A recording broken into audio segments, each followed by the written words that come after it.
Bonjour et bienvenue en compagnie du service français de Radio Taïwan International. Si vous nous rejoignez, c'est François-Xavier Boulet pour vous présenter le décryptage de la rédaction consacré aujourd'hui au programme de responsabilité sociale universitaire initié au Népal par l'Université nationale de Taïwan et axé sur le développement de la résilience aux catastrophes.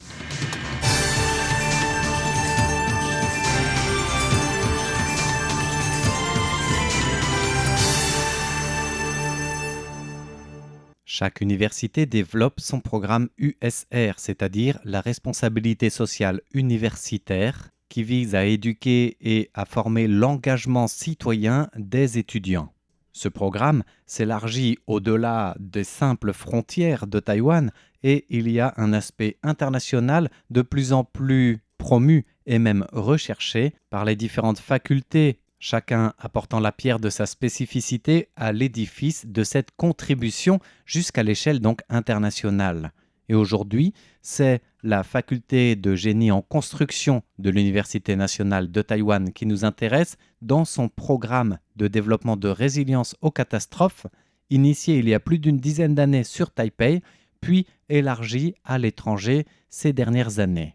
L'objectif principal est de former des talents qui possèdent une perspective internationale capable de résoudre des problèmes mondiaux en matière de résilience aux catastrophes, en matière de prévention, mais toujours avec un souci d'éducation.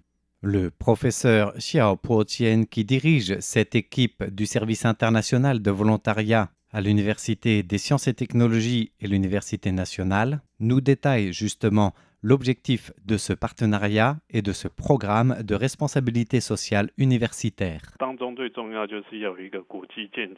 Le plus important est d'avoir une perspective internationale. Nous souhaitons que les étudiants que nous formons soient capables de résoudre des problèmes partout dans le monde et qu'ils puissent également établir une résilience aux catastrophes dans ces zones. Pour les étudiants, travailler sur un site international permet de développer cette capacité de compréhension internationale. C'est la raison principale pour laquelle nous cherchions un site international. Alors, pourquoi le Népal ? D'abord, ça s'est fait par le hasard des rencontres. Ensuite, dans les autres programmes USR de responsabilité sociale de notre université, ce sont souvent des missions vers l'Indonésie ou le Vietnam qui sont choisies. Nous y étions déjà allés plusieurs fois et comme nous voulions expérimenter un nouveau site, tenter d'élargir notre regard et enrichir nos expériences, nous avons choisi une nouvelle destination. C'est ainsi que nous avons commencé à travailler au Népal. Ce programme USR de l'Université des sciences et technologies de Taipei n'en est pas à sa première année au Népal. Après avoir développé un mécanisme de résilience aux catastrophes pour une communauté ou un établissement humain particulier, donc un travail initial concentré sur l'ingénierie civile pour aider les groupes défavorisés et renforcer les structures et infrastructures, le programme est entré dans une nouvelle phase et a pris un nouveau tour.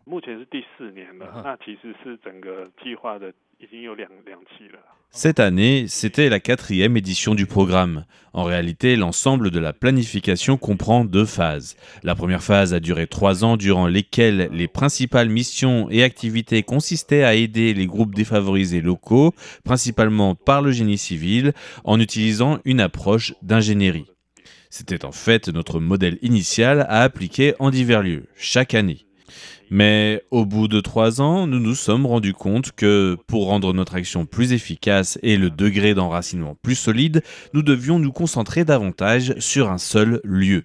C'est ce que nous avons débuté en 2e phase. L'endroit ciblé, le village montagnard Upper Pisang, est en réalité un lieu très difficile d'accès.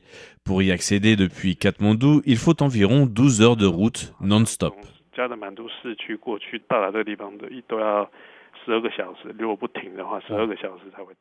En réalité, la collecte de données a été à cet égard le plus grand défi pour les informations concernant ce lieu et son environnement, ce qui était pourtant nécessaire comme base fondamentale principale du travail de résilience et de développement du site choisi dans le village de montagne du Upper Pisang.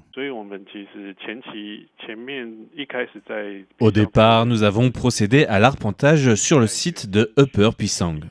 La première fois que nous avons emmené des étudiants là-bas, nous avons arpenté la topographie et les bâtiments de tout le site pour dresser une carte précise de toute la zone, traçant le réseau routier ainsi que toutes les zones de distribution des bâtiments, et même leurs dimensions.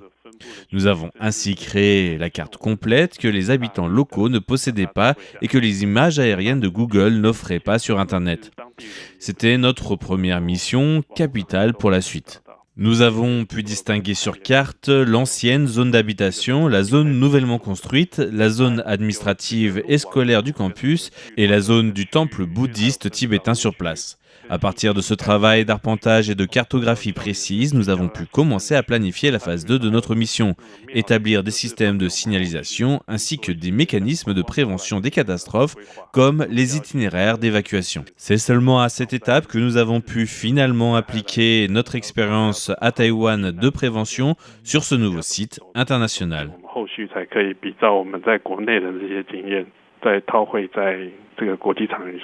La voilà donc lancée et mise en œuvre, cette colonne vertébrale du programme de responsabilité sociale universitaire.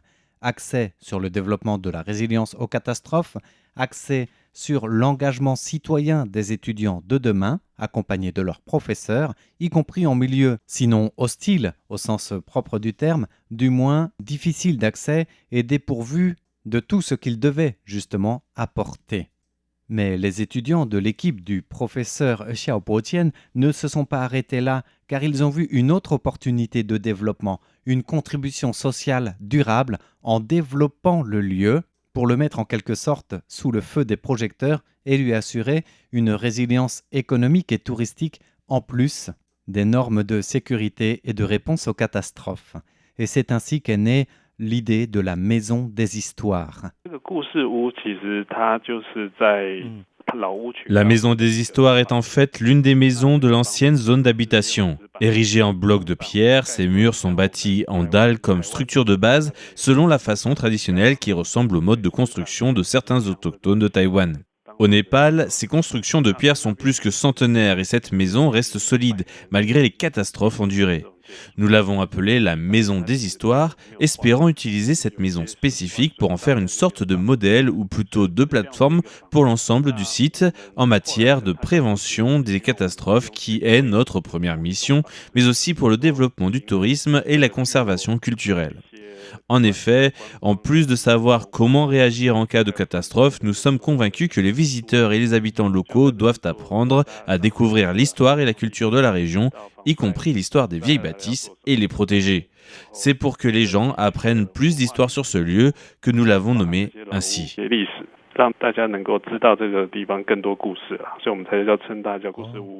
Voilà donc pour cette aventure en cours, une aventure de plusieurs années et de plusieurs dizaines d'étudiants taïwanais au Népal, programme après programme, dans leur responsabilité sociale d'aujourd'hui et de demain. Merci de votre écoute. C'était le décryptage de la rédaction présenté par François-Xavier Boulet pour RTI.